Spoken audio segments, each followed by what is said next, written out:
네, 우리는 지난주는 아니죠. 전홍민 목사님께서 했고, 지난번에 설교에 예수님께서 시험 받으시는 장면을 말씀을 나누었었어요. 예수님께서 시험을 받기 때문에 우리도 당연히 세상을 살아가면서 시험을 받게 된다는 것도 알게 됐습니다. 그리고 시험의 내용을 통해서 십자가의 능력을 경험한 자는 예수님의 말씀과 같이 그러한 사고로 살아가게 된다. 그러니까 예수님께서는 마귀도 똑같이 성경 말씀으로 유혹을 했지만 진짜 하나님의 말씀의 내용이 무엇인지를 밝히 드러내시면서 그 말씀으로 승리한다라는 것이 성도들의 인생이라는 것을 말씀을 드렸습니다. 그리고 마지막에 이제 11절에 마귀가 예수님을 시험하고 떠나죠. 그런데 다른 복음서에서는 마귀가 얼마 동안 떠났다 이렇게 나와요. 그럼 얼마 동안 떠났으면 어떻게 된다고요? 다시 오겠죠. 다시 오는데 언제 오느냐? 교회가 탄생할 때 교회들에게 찾아온다라는 거예요. 그래서 성령께서 오시고 예루살렘에 초대교회가 세워지잖아요. 그때 다시 한번 마귀가 시험을 하게 됩니다. 그리고 지금까지 우리들 삶 속에서도 계속해서 시험을 하게 되는 거죠. 이제 마귀의 공격은 주님의 교회를 향하고 있습니다. 마귀를 대적할 수 있는 주의 군대, 즉 교회를 예수님께서는 모으시게 되는 거예요. 그러니까 교회를 모으시고 주님의 군대인 교회를 모으시는 장면이 오늘 본문부터 시작이 되는 거예요. 그러니까 주의 사역이 이제 시작이 되는 거죠. 그 시작은 하나님의 마지막 사신인 세례 요한이 결박당하는 것부터 시작이 됩니다. 왜 그러냐면 세례 요한은 구약시대의 마지막 선지자였어요. 구약시대의 선지자가 하는 역할이 뭐냐면 앞으로 그 예수 그리스도께서 오신다라는 것을 전했던 자였죠. 왕이 오신다. 그 왕을 전했는데 그 하나님의 왕의 사신을 결박을 시켜버린 거죠. 그 말은 뭐예요? 하나님께서 이제 항복해라. 내가 이 나라를 통치하겠다라고 하는데 그 왕을 받아들이지 않는 거죠. 그래서 조선시대에 왕이 다른 나라에 사신을 보냈어요. 이제 화친을 맺자고. 근데 그 사신을 죽여버렸어요. 그 얘기는 그 왕에게 반역한다라는 거죠. 세례 요한을 죽였습니다. 이제 하나님 나라와 세상 나라가 격돌하게 된다라는 것을 보여주고 있는 거예요. 요한이 왜 잡혔을까요? 요한이 예수님을 전했었죠. 근데 그때까지도 잠잠히 기다리고 있었어요. 언제 저 사람을 잡을까? 왜냐하면 그 사람을 잡으면 워낙 영향력이 세다 보니까 밀란이 일어날까봐. 근데 이 헤롯이라는 왕이 자기 동생 빌립의 아내인 헤로디아를 아내로 삼습니다. 그것을 세례 요한이 지적을 해요. 너 그거 잘못된 거 아니냐. 레위기를 보면 그거 잘못한 거라고 나온다. 가늠한 것이라고 얘기한다. 회개해야 된다. 잘못한 거다. 이렇게 얘기하니까 이제 헤롯 왕이 화가 나는 거예요. 그래서 죽이려고 감옥에 넣었습니다. 죽는 모습은 나중에 나타나죠. 그 왕의 딸이 소원이 뭐냐라고 물었을 때 세례 요한의 머리를 받는 것이 소원입니다. 딸도 미쳤어요. 왜 그랬을까요? 자기 어머니가 시킨 거겠죠. 기분 나쁘거든요. 헤로디아도 자기가 찔리는 게 있어요. 근데 바른 소리를 하니까 세례 요한을 죽여야 되겠다고 생각을 했는데 마침 이제 자기 딸에게 빌립이라는 왕이 네 소원이 뭐냐 내가 다 들어주겠다라고 했을 때 딸에게 시켰던 것으로 보여집니다. 그래서 이제 세례 요한은 최후를 맞게 됩니다. 지금까지는 죽지 않았어요. 그렇게 해서 이제 투옥이 되는데 헤롯이 요한을 잡은 것은 말씀드렸다시피 하나님 나라 사신을 결박한 거기 때문에 하나님과 전쟁을 선포한 것과 마찬가지예요. 그 앞에 하나님과 전쟁을 선포했었던 자가 있었죠. 바로 앞에 마귀가 그랬었죠. 예수님과 전쟁을 했었죠. 이제 하나님의 나라 군대와 전쟁을 하고자 하는 거예요. 누구를 통해서? 헤롯을 통해서. 그러니까 헤롯은 지금 유대의 왕이에요. 그 유대와 하나님 나라가 격돌한다는 거예요. 그 유대는 곧 이 세상 전체의 가치관을 말하고 있는 거예요. 하나님께서는 구약시대에 수천 년 동안 끊임없이 하나님의 편지를 보냈어요. 사신들을 보냈었어요. 선지자들을. 그때마다 반역한 이스라엘 백성들은 어떻게 했습니까? 그 선지자를 죽이거나 감금했죠. 예레미야가 그랬었고 미가야가 그랬었고 여러 선지자들이 그렇게 결박을 당했습니다. 누가복음 20장 보면 악한 포도원 농부들의 비유가 나와요. 왕이 포도원을 맡겨두고 타국으로 떠났어요. 근데 이제 포도원이 잘 있는가 알아보기 위해서 사신을 보냈어요. 근데 그 첫 번째 사신을 매우 때리고 모독을 했습니다. 그리고 두 번째 사신도 똑같이 그랬고 세 번째 보냈을 때도 그렇게 결박을 했습니다. 그래서 도저히 안 되자 자기 아들을 보냈어요. 아들을 보내면 이 아들의 말은 들을 것이다. 선대할 것이다. 근데 그 아들을 죽여버렸습니다. 예수님께서 비유로 말씀하신 거예요. 그러니까 그 왕이 이제 어떻게 하겠느냐 이렇게 얘기하는 거죠. 마찬가지로 세례요한이 결박을 당했어요. 그러면 이제 하나님께서는 당신의 아들을 보냈는데도 그 아들이 어떻게 될까요? 아들이 죽는다라는 것을 예수님의 비유를 통해서 우리는 알 수 있는 거죠. 그 아들을 받아들이지를 못하는 거예요. 그럴 때 하나님께서 어떻게 하겠느냐? 심판하신다라는 것을 말씀하고 있습니다. 누가복음 20장 13절 한번 볼게요.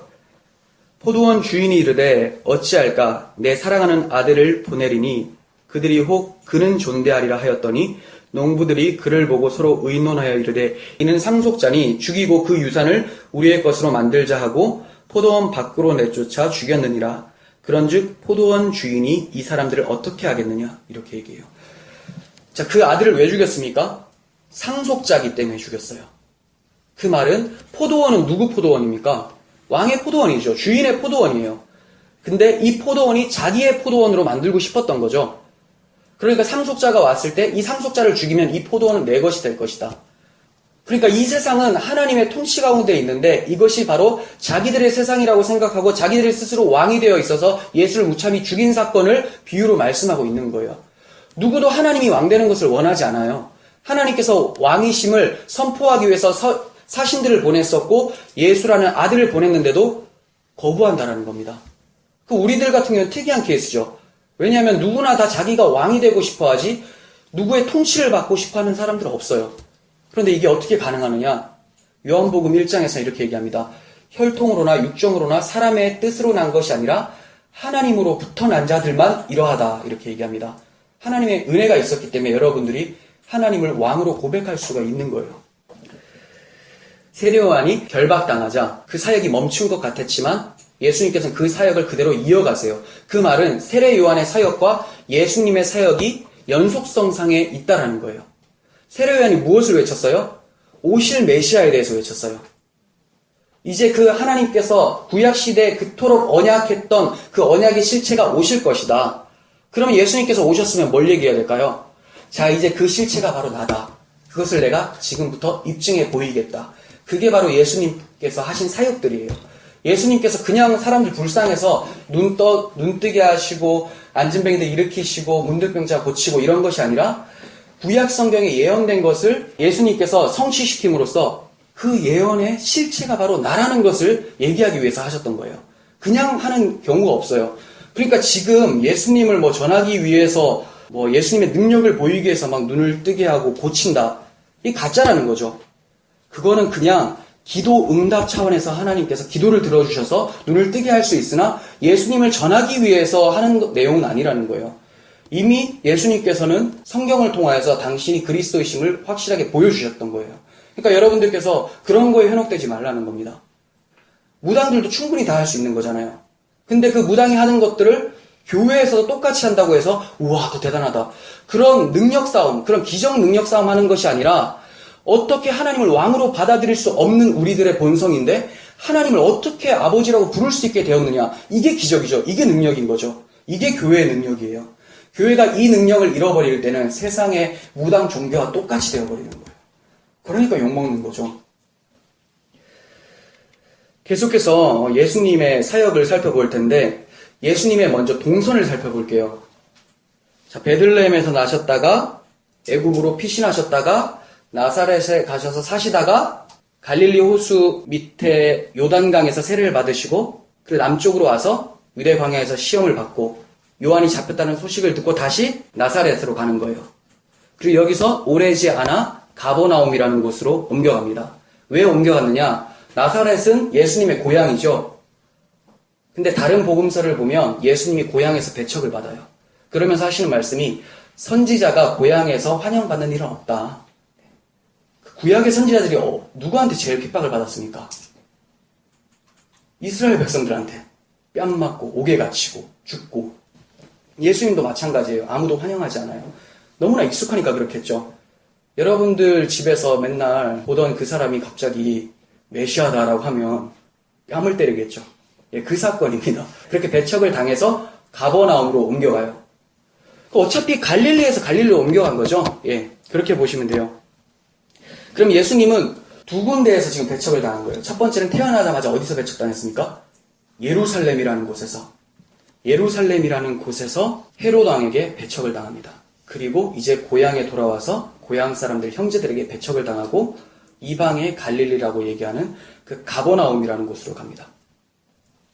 이렇게 말씀을 드리는 이유는 저 예루살렘이 못됐다. 나사렛이 왜 저러냐. 그것이 아니라 우리의 옛 모습이 바로 이러한 모습이라는 것을 예수님께서는 예수님의 동선을 통해서 보여주고 계시는 거예요. 아무도 예수님이 오셨는데도 예수님이 함께하는데도 예수님을 인정하지 않는 거죠. 그래서 다 배척을 해버립니다. 갈릴리라는 가버나움으로 가시는데 자, 갈릴리는 큰 도시라고 보시면 돼요. 서울에 면목동도 있고 압구정동도 있고 다 있죠. 그런 것처럼. 자, 갈릴리라는 큰 덩어리가 있는데 그 안에 나사렛도 있고 가버나움이 있어요. 가버나움으로 가신 이유가 뭔가? 그리고 나사렛도 갈릴리인데 굳이 갈릴리라고 얘기를 하신 이유가 뭔가? 자, 갈릴리에 대해서 잠깐 살펴볼게요. 갈릴리 호수가 있죠, 오른쪽에. 그 요단강 물줄기가 흘러들어오는 아름다운 민물 호수였어요. 해수면으로부터 약 200m 아래에 있었어요. 그리고 갈릴리 호수의 길이가 약 22km. 굉장히 크죠. 엄청나요. 그리고 폭이 11km.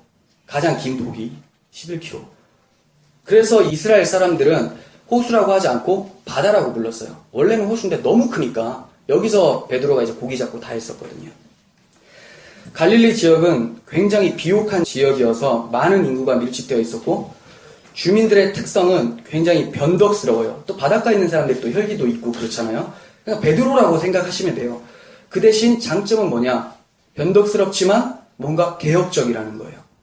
그래서 그냥 토착화되어 있고 고착화되어 있는 것이 아니라 무엇인가 새로운 것이 들어오면 거기에 대해서 귀를 여는 거죠.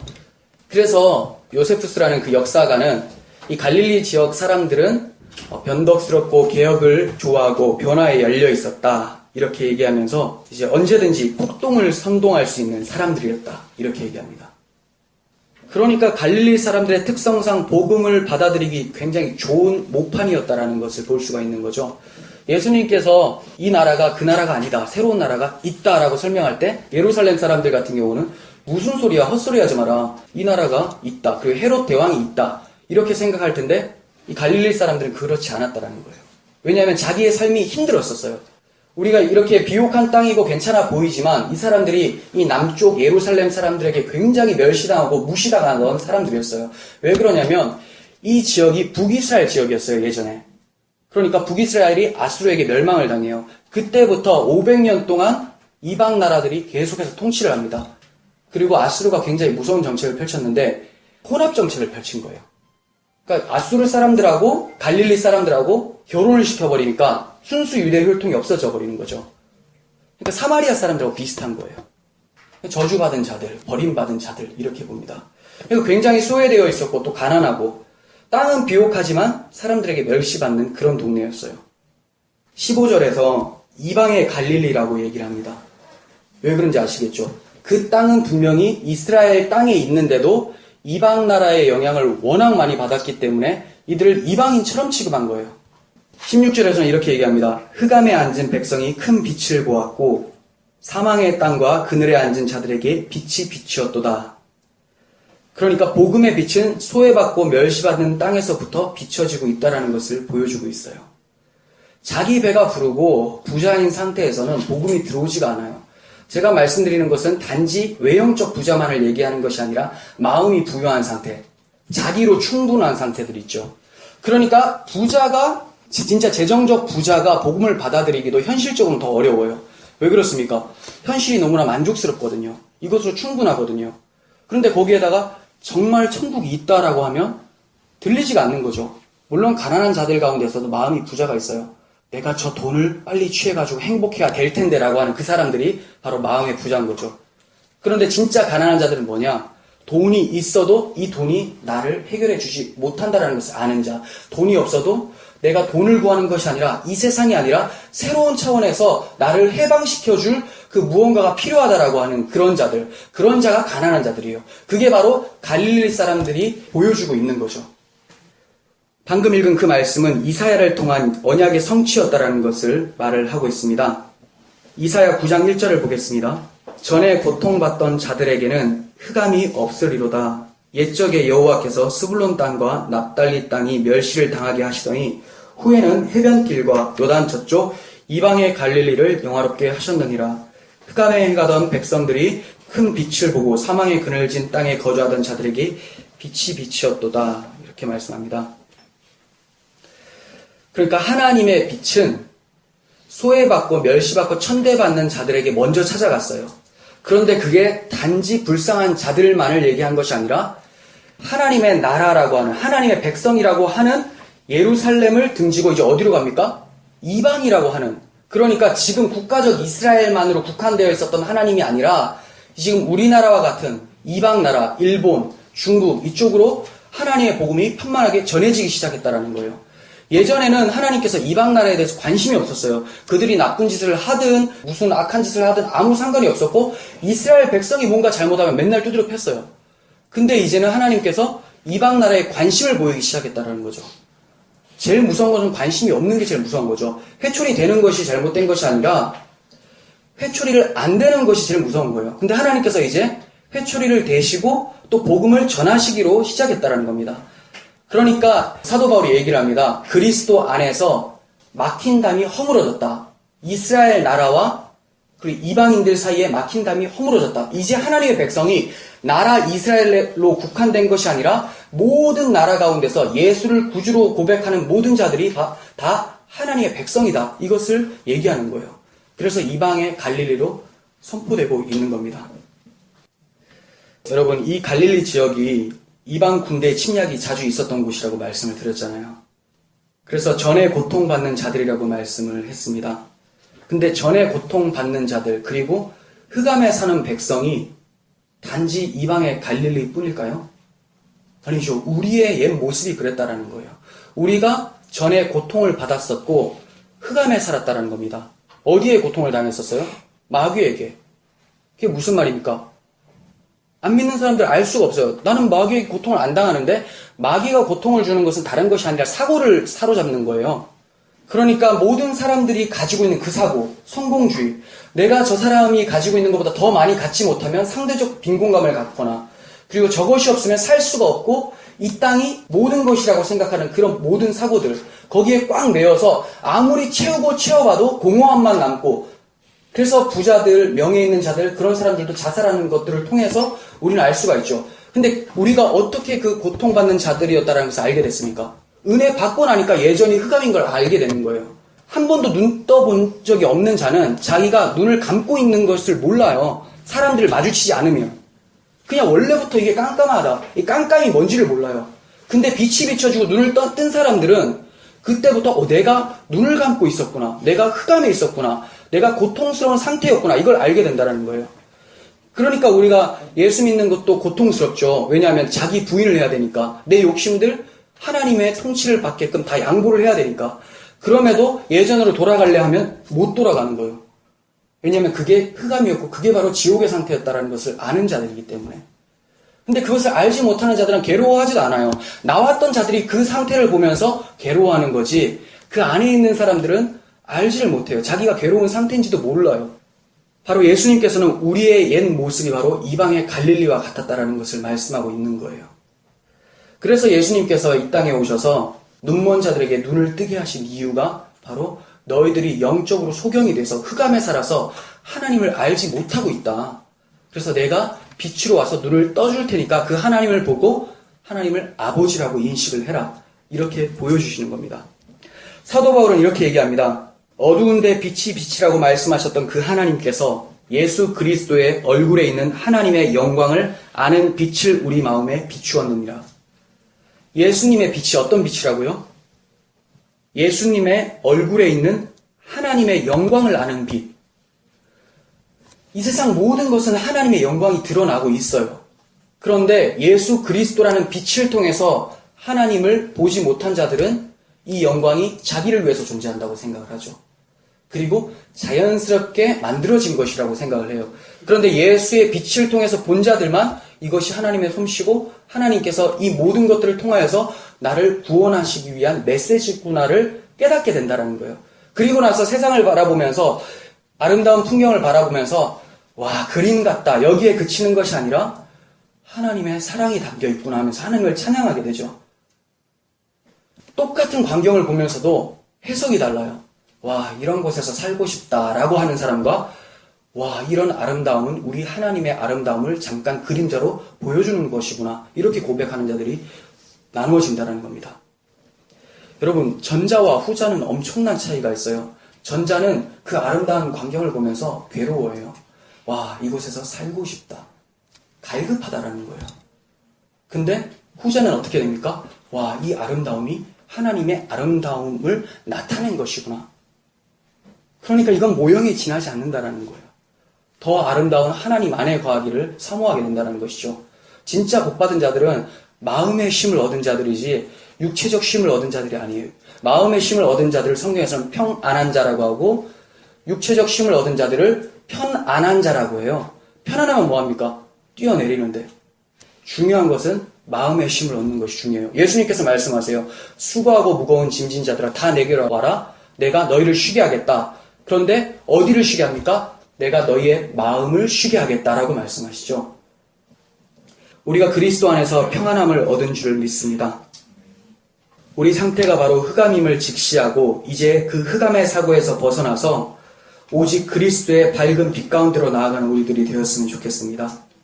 예수님께서는 이렇게 밝은 빛으로 우리에게 오셨는데도 불구하고 예수를 알지 못하는 사람들, 아니요, 교회에 나오지 않는 사람들은 둘째로 치고 교회에 나온 사람들조차도 그 예수의 빛을 못 본 자들이 너무나 많다는 것이 안타까움을 자아내고 있는 거예요. 사도 바울이 얼마나 답답했으면 이렇게 얘기합니다. 구약시대에 모세의 얼굴을 가렸던 그 수건이 이제는 너희 마음을 덮고 있구나. 모세의 얼굴을 가렸던 수건에 대해서 잠깐 말씀드릴게요. 모세가 시내산에서 율법을 받아 나옵니다. 내려오는데 모세의 얼굴에 광채가 났어요.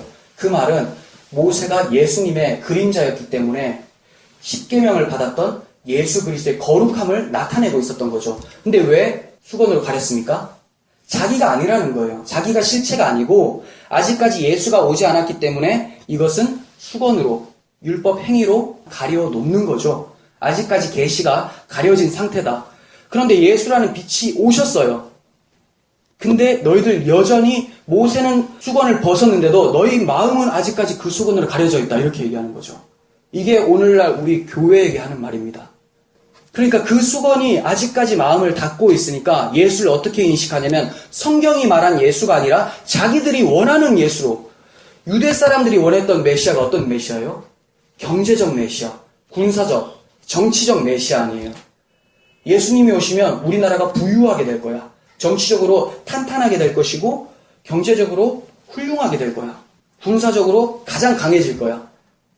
이게 얼마나 안타까워요. 여러분, 제가 진짜 답답한 게 몇 달 전부터 살펴본 게 가피플몰에 들어가면 이제 기독교 책을 살 수 있잖아요. 제일 1위가 뭔지 아세요? 가장 많이 팔린 거? 왕의 제정이에요. 왕의 제정. 왕의 제정이 뭔지 아십니까?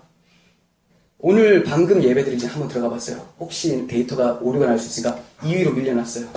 네, 그렇죠. 몇 달 동안 1위였어요. 그 왕의 제정, 그게 뭐냐면 어떤 여자분이 굉장히 큰 부자였어요. 강남에 살고 있었던. 근데 뭐 보증을 잘못 써가지고 이제 수십억의 빚을 졌어요. 가난하게 된 거죠.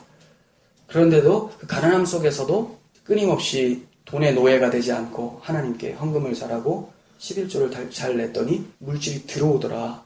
돈의 노예가 되지 말고 돈을 다스릴 줄 알아라. 하나님의 종이 돼서 돈이 오게끔 해라.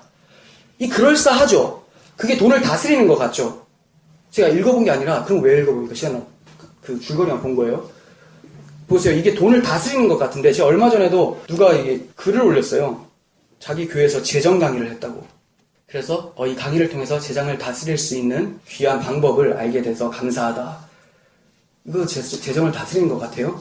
재정을 다스리는 것이 아니라 재정의 노예가 되어 있는 다른 표현이에요. 자, 그 사람의 초점이 뭡니까? 돈만 보고 따라갔더니 돈이 안 들어오더라. 근데 하나님을 따라갔더니 돈이 들어오더라. 이 얘기죠, 결국. 그럼 초점이 어디예요? 돈에 있는 거예요, 지금 돈. 결국 돈이 들어오냐 안 들어오냐 여기에 지금 매여 있는 게 이게 바로 사고가 매여 있는 거. 그러니까 이거는 뭐 은혜 받은 것도 아니고 더 하나님을 알 수 없게끔 수건을 계속 첩첩으로 쌓아두는 것밖에 안 되는 거예요. 눈이 계속 가려지는 거예요. 진짜 돈에 자유로운 자들은 어떤 자들인지 아세요? 돈을 생각을 안 하고 하나님만 바라보는 자들이죠. 돈이 들어온 거 안 들어온 걸 신경을 안 쓰는 거예요. 그거에 대해서 언급할 필요가 없어요. 재정을 다스린다고요? 한마디 하고 싶어요. 그냥 너나 다스리라고. 자기만 다스리면 돼요. 재정이 없으면 어때요? 그럼 사도 바울은 재정을 못 다스려서 그렇습니까? 돈 없이 얻어 터지고. 베드로는 왜 십자가에 거꾸로 매달려서 죽었습니까? 돈만 있었으면 우리 사도들은 그렇게 안 죽었겠죠. 돈이 본질이 아니라는 것을 얘기하고 있어요. 무슨 재정 강의입니까? 지금 정말 너무 기가 차가지고 뭐 프로그램 강의하고 막 프로그램을 다스리고 뭐 교인들 다스리는 목회법. 목회자 자기 자신만 다스리면 돼요. 뭘로 다스립니까? 예수 그리스도는 십자가 사랑으로 다스려지는 거죠. 그리고 그 사랑을 선포할 때 예수가 다스리는 거죠. 뭐 목사가 교인을 다스리고 정신 나간 사람들밖에 없는 거예요. 우리는 내가 돈에 자유로워 보겠다라고 하지만 더 돈의 노예가 되고 있는 현실을 직면하게 되는 거죠. 이게 바로 수건이 가려진 상태로 예수를 보는 겁니다. 그 예수는 하늘의 예수가 아니라 땅의 예수라고 합니다. 하나님과 재물을 겸하여 섬길 수 없느니라 하고 하나님께서는 너희 보물을 땅에 쌓아두지 말고 하늘에 쌓아두라고 했어요. 그 말은 너희가 생각하고 있는 땅의 사고로 그 보물이신 그리스도를 덮어두지 말고 하늘의 사고로 대접해드려라. 이 얘기인데 어떻게 해요? 그 보물이 돈이에요, 그 사람들은. 그래서 땅에 쌓아두지 말고 교회 헌금 많이 해서 천국에 쌓아둬라. 이게 바로 왕의 재정 같은 거죠. 이거는 내리막이라는 지옥으로 향하고 있는 트럭에다가 짐을 더 실는 거예요. 가속도가 붙는 거죠. 멈춰지지가 않아요. 여러분, 우리가 이 사고에서 벗어나야 됩니다. 우리는 이 사고에서 벗어났지만 끊임없이 마귀는 옛 습관을 가지고 치고 들어와요. 그래서 이거 이때 사고 좋았잖아. 이거 공격하는 거예요. 뭐 땅 밟기 해가지고 뭐 악한 영이 떠나가는 게 중요한 게 아니라 지금 악한 영 이 땅을 밟아야지. 어디를 밟습니까 지금? 여러분 동네 밟는 것이 아니라 여러분 마음부터 밟으시기를 바랍니다. 저도 밟을 테니까 함께 밟아갑시다. 17절 보겠습니다. 이때부터 비로소 전파하셨다라고 얘기합니다. 자, 이게 뭐냐면 주님께서 갈릴리로 돌아가셨다가 이때부터 전파하셨다 이러는데 이때가 언제입니까? 말씀이 이루어진 때, 이사야의 그 말씀이 이루어진 때라고 얘기를 하고 있는 거예요. 그러니까 하나님께서 정해놓으신 하나님의 섭리 가운데 있는 그 때를 말하는 거죠. 말씀 많이 드렸죠. 이 마태복음은 어떤 때를 굉장히 강조해요. 그때에 뭐 이때로부터 이런 얘기를 많이 합니다. 바로 하나님의 주권 가운데 모든 일들이 풀려가고 있다는 것을 얘기하고 있습니다.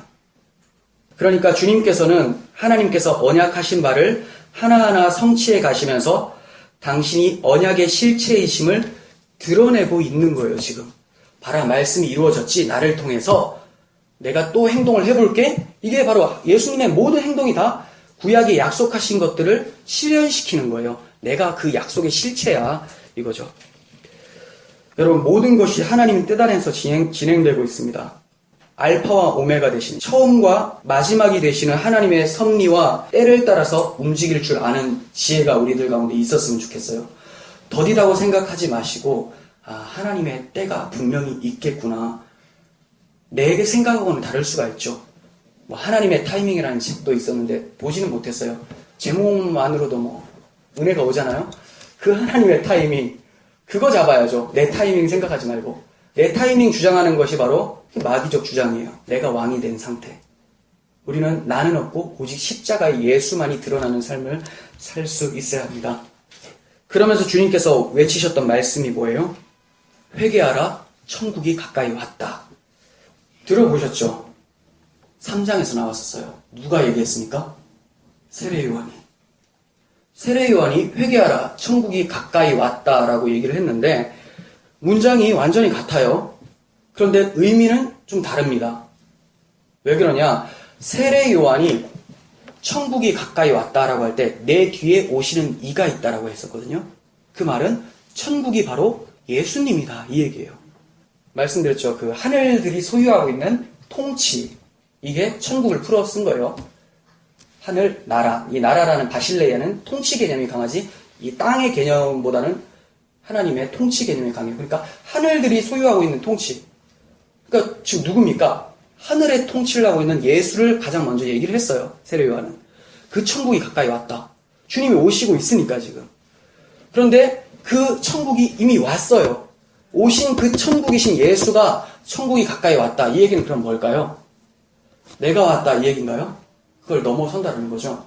그 말은 나라는 천국, 예수 안에 너희들을 담아서 너희들도 천국을 누리도록 내가 만들 시기가 다가왔다 이 얘기예요. 그 말은 쉽게 말해서 내가 십자가 질 때가 왔다 이 얘기를 말하고 있는 겁니다. 즉 구원의 때, 십자가의 때가 가까이 왔다라고 말씀을 하고 있습니다.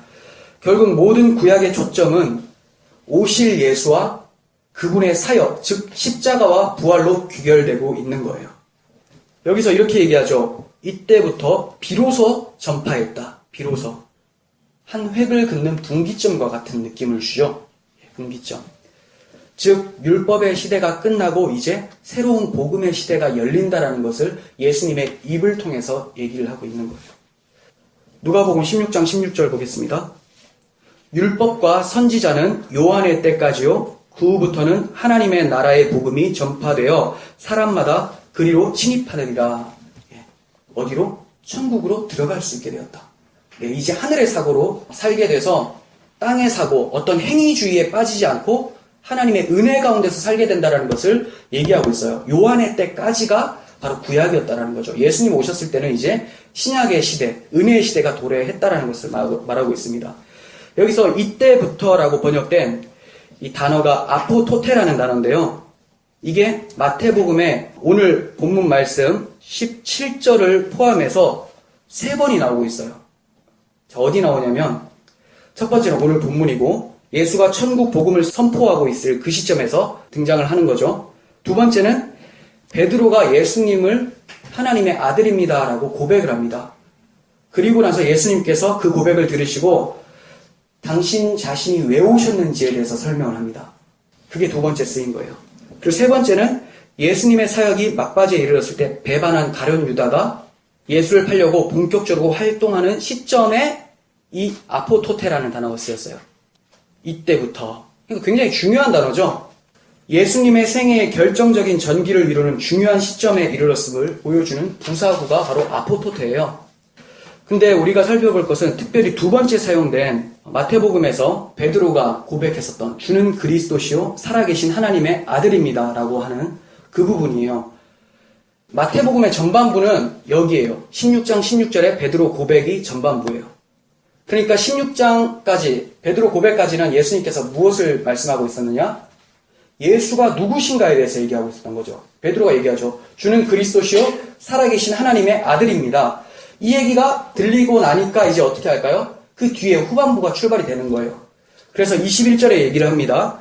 이때로부터, 이게 아포토테입니다. 이때로부터 예수 그리스도께서 자기가 예루살렘에 올라가 장로들과 대제사장들과 서기관들에게 많은 고난을 받고 죽임을 당하고 제3일에 살아나야 할 것을 제자들에게 비로소 나타내시니 이제 예수가 누구신가를 알았으니까 이 예수가 왜 오셨는가에 대해서 내가 얘기를 할게. 예수님의 이게 분기점이에요. 그러니까 오늘 본문 4장으로부터 해서 16장까지는 예수가 누구신가, 그리고 16장부터는 예수 그리스도가 왜 오셨는가가 초점이라는 겁니다. 이렇듯 우리 주님께서 말씀하신 천국에 집중해야 돼요. 그 천국이 어떤 천국입니까? 바로 십자가 대속으로 우리를 천국의 상태로 만들어버리시겠다라는 예수님의 말씀임을 기억해야 된다는 겁니다. 그러려면 반드시 전제되어야 될 것이 있어요. 그게 바로 회개하라. 회개하라. 그 말은 쉽게 말해서 우리가 이방의 갈릴리라는 것을 알라 이 말이에요. 모든 사람들이 자기가 다 예루살렘인 줄 알아요. 자기가 다 천국을 살고 있다라고 생각해요. 그리고 좋은 날은 곧 오겠지. 그러니까 지금 굉장히 좋은 데로 나아가고 있다라고 생각을 합니다. 그런데 회개는 뭐냐? 지금 내가 살고 있는, 내가 가지고 있는 이 사고가 바로 지옥의 상태, 흑암의 상태, 이방의 갈릴리의 상태라는 것을 직시하는 게 바로 회개의 시작이라는 겁니다. 철로 역정 보면 크리스찬이라는 주인공이 가장 먼저 했던 행동이 있어요. 그게 뭐냐면 자기가 살고 있는 도시가 멸망의 도시라는 것을 인식한 거예요. 그리고 나서 어떻게 합니까? 여러분, 이 도시가 곧 멸망할 것이라고 하면 어떻게 해야 돼요? 안전한 곳으로 피하게 되겠죠. 그거예요. 여러분들이 예전에 가지고 있었던 그 사고가 멸망할 사고였다는 것을 알면 비친 사고로 빛 가운데로 나아가게 됐죠. 이게 바로 회개의 시작이라는 겁니다. 이런 회개가 없고서는 절대로 예수 그리스도라는 천국을 누릴 수 없다는 것을 예수님은 말씀하고 있는 거예요. 그렇다면 다음에 오는 내용도, 우리가 다음 주에 할 내용도 당연히 이런 내용이 나오겠죠. 빛으로 나오는 장면이 나오겠죠. 그게 바로 예수님이 갈릴리 사람들이었던 제자들을 부르시는 장면이에요. 그들이 맨날 물고기 잡고 자기 일에 빠져서 살고 있는데 예수님께서 이제 물고기 잡는 것이 아니라 사람을 낳는 어부가 되게 하겠다. 바꿔버리겠다는 거예요. 네가 있는 곳에 나와라. 이렇게 얘기하죠. 여러분, 정리하겠습니다. 우리 주님의 구원 사역은 정말로 신비합니다. 왜냐하면 그 당시 모든 사람들은 메시아가 오시면 정치적으로나 경제적으로나 아주 우수한, 그리고 지도자들이 있었던 예루살렘으로 오셔서 전파하실 것이라고 생각을 했을 거예요. 그렇지만 그 기대감을 깨고 예수님께서는 가난한 곳, 멸시받고 천대받는 이방의 갈릴리로 오셨던 거예요. 그게 바로 우리들과 같은 심령이 가난한 자들 가운데 주님께서 찾아오셨다는 겁니다. 그럼 우리가 이 큰 은혜를 입었으면 우리도 나아가야 되겠죠. 그 마음 가지고, 예수의 영이 있다면 그 마음 가지고 어디로 가겠습니까? 수혜받고 멸시받고 천대받는 자들에게 복음을 전하러 가야 되겠죠. 물론 제가 돈이 많은 자들에게 복음을 전할 필요가 없다는 얘기가 아니에요. 예수의 마음을 가지고 찾아가되 가난한 자들에게도 오히려 다들 멸시할 때 멸시하는 것이 아니라 그들에게 정말 필요한 그 예수라는 생명 양식을 전해줄 수 있어야 된다는 겁니다. 가서 초코파이만 전해주고 오는 것이 아니라 그 생명, 영원히 썩지 않는 그 생명 양식인 예수를 전하고 오셔야 된다는 거죠. 이렇게 먼저 우리 자신이 가난하고 수혜받은 자, 그렇지만 이제 그리스도 안에서 부유한 자가 되었다는 사실을 인식하고 날마다 그 예수를 전할 수 있는 우리들 되었으면 좋겠습니다. 이방의 갈릴리 같은 우리에게 오셔서 우리를 회개케 하시고 그리스도라는 빛을 통하여서 하나님을 아버지라고 부르게 하시고 천국을 경험하게 하신 하나님의 열심을 찬양합니다. 십자가의 대속으로 우리를 사랑하신 그리스도의 은혜와 하나님 아버지의 그 아들을 내어주신 사랑과 성령께서 그 십자가의 대속이 우리에게 적용시켜서 이제 그 십자가가 나의 사건이라고 인식시켜주신 그 성령님의 교통하심이 오늘 그 하나님의 사랑 가운데 그 복음을 나의 복음이라고 고백하는 우리들 가운데 영원히 함께 있을 것입니다. 기도하겠습니다.